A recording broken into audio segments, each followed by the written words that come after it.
Guys, Silly Ninja here, back for another Fulham part of my FIFA playthrough where I'm aiming to get them from mid-table to Champions League, Premier League champions. And we're starting off with a contract offer from, is it Northern Ireland? Oh no, it's the Republic of Ireland for an international management offer, but as you can see, I turned it down, I rejected it because, now, my thing with international management is I'm not going to become an international manager unless like the top 5 top 5 countries come for me, so like Spain, Germany, France, Italy,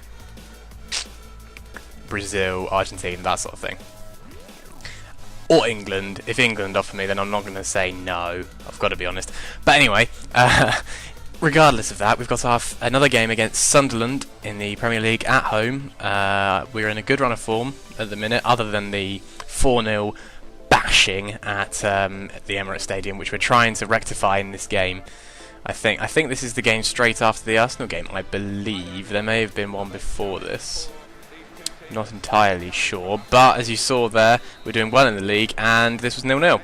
So, another 0-0. But if this was the game after the 4-0 loss, then that's good for us, because we didn't concede any, we didn't score any either, but the important thing is we didn't, you know, concede any more than we should have. So as you can see, we're 4th at the minute, with 23 points after 12 games. Really fantastic performance by the lads up to this point. Chelsea, Man City and Man U are ahead of me, which is, you know, realistic. That is who you'd expect to be in above me at this time.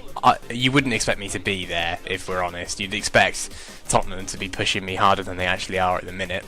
But our next game is against Stoke. I think, yep, it's away, so going to the Britannia to get points is very difficult. They don't concede at all, and if they break with the beast that is Kenwyne Jones, his strength, he can literally push over a bulldozer. He's like having the Hulk up front.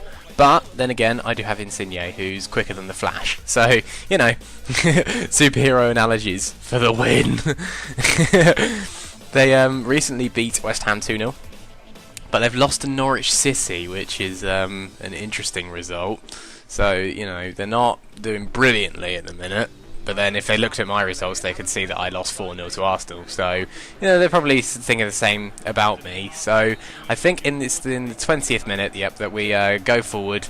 Richardson gets a header that's cleared away. Reece is running forward, and a shot goes in. But then it says it's Rodiega's goal, which is a bit strange, I've got to be honest.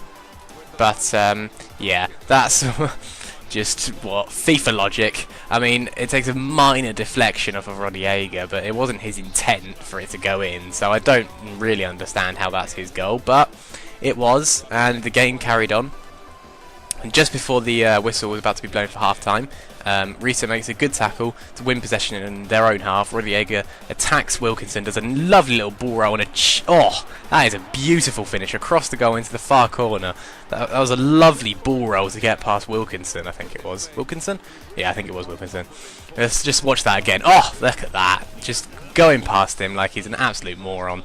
And it's 2-0 at half-time in the Britannia, which is fantastic. And that's how the game was pretty much played out until the 89th minute, where, just to be honest, despite my goal difference, Kenwyne Jones finds some space in the box. Poor defending from Subotic, even worse goalkeeping from Schwarzer, and that's pretty much how the game ended. 2-1 to Stoke at home. For Stoke at home, I mean, so away from home. Is a good result for us. Another win to put on the table. Rodiega got an 8.9 in that game, played really, really well. Everton beat Norwich 4-1.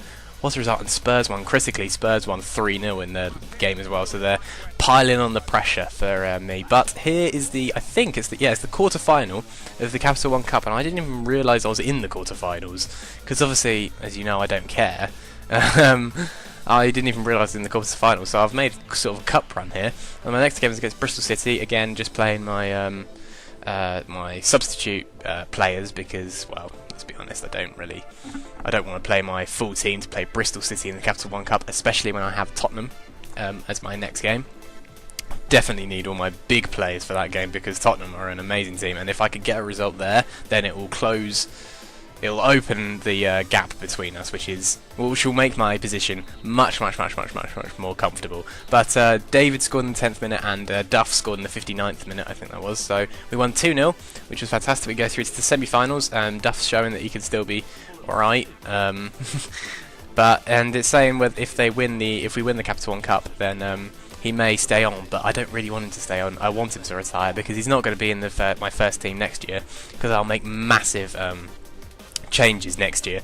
But anyway, as I said, the next game was against Tottenham, and before that comes in, I guess another international management offer from South Africa. But again, it's not a big enough country football-wise for me to take over and manage, so I decline it, move on to the Tottenham game, which is at home, so there may be a chance for me to win this.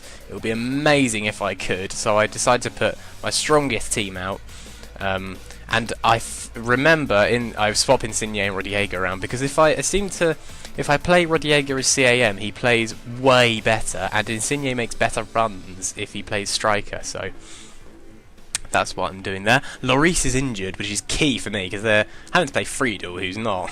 He's hardly a bad goalie. He's a fantastic goalie, but he's not Lloris standard. So a lovely cross there for Insigne. Got that right in the bullseye, or beast. So yeah, I remember in this game particularly, Kieran Richardson played out of his skin. He was everywhere on the pitch. It was unbelievable. He played left wing, right wing, centre mid, centre back, CDM, everywhere. It was unbelievable. Rodallega cuts inside and pushes the wing so we can get a throw in. Here they're just making some substitutions, taking Arlen off of Dempsey. But Damien Duff wins the ball, passes to Insigne, who does a nice little chip ball to Rodallega, who turns the defender, hits the post and goes in at the goalkeeper's near post, I think that was. So that's poor goalkeeping for Brad Fiedel, but a fantastic ball from Insigne and a great finish from Rodallega, showing that that partnership up front is just beast. And we are absolutely destroying defences with it. And it was like that till the 90th minute. I was thinking, oh my god, I could beat Tottenham at home. What a result this could be. But then Sven Bender does that, and it's been given as a penalty, and I'm like, no way. Just lost his head, no composure. He just needed to stick a leg out to get the ball away. He didn't need to fumble over the player to push him over. It's definitely a penalty, stonewall penalty. I was just hoping that Schwarzer would go the right way, and he dives like 20 minutes after Adebayor hits it, so that's useful. And yeah, 1-0. It was a fantastic penalty. But I was so disappointed. 1-1. We could have got 3 points here. And we've just thrown it away in the last dying embers of the match, which is so disappointing, because we usually just seem to close out games in the last few minutes of the game. But so disappointing. Schwarzer got man of the match. I disagree with that. Definitely Richardson should have got man of the match, but Man City beat Everton 5-0 there. And here's an interesting thing: QPR in a takeover bid from Middle East investors, I suppose you should call them. Investors? Buyers? I don't know. So they could have a lot of money soon if that goes through, which would be interesting to see how they do, because I think they're like 14th at the minute. I don't think they're doing that brilliantly. But our next game was against Newcastle, which was at home, and it didn't get off to a good start. Demba Ba, they were really good. Demba Ba and Cisse, they hold a very troublesome time for my defence in this game. But fantastic corner and a brilliant head from Sholi Amiobi to put them 1-0 ahead, which I was really disappointed about, because I just lost 2 points to Tottenham, and I was not taking this loss. A fantastic ball from Berbatov into Insigne, who just run onto that all day long, and a cool, calm, collected finish from Insigne, showing that his finesse shot's a beast. Absolutely, I think it's one of his traits. So like his speedster, and he's got a finesse shot as his other trait. So yeah, absolutely fantastic finish under pressure from Colaccini and Tim Krul to equalise, to make it 1-1. And I was on the attack the rest of this game, but sadly I just couldn't find the opening. So that's sadly another game that's ended in a draw. And at this rate, I'm probably, as I've said, I've replied to some comments saying I'm aiming for Europa, which I am. I am aiming for Europa. So hopefully I can get that. So the video is just about to come to an end, guys. So if you could leave a like, share and subscribe, it would mean absolute bunch. And I'll see you guys for the next video. Adios.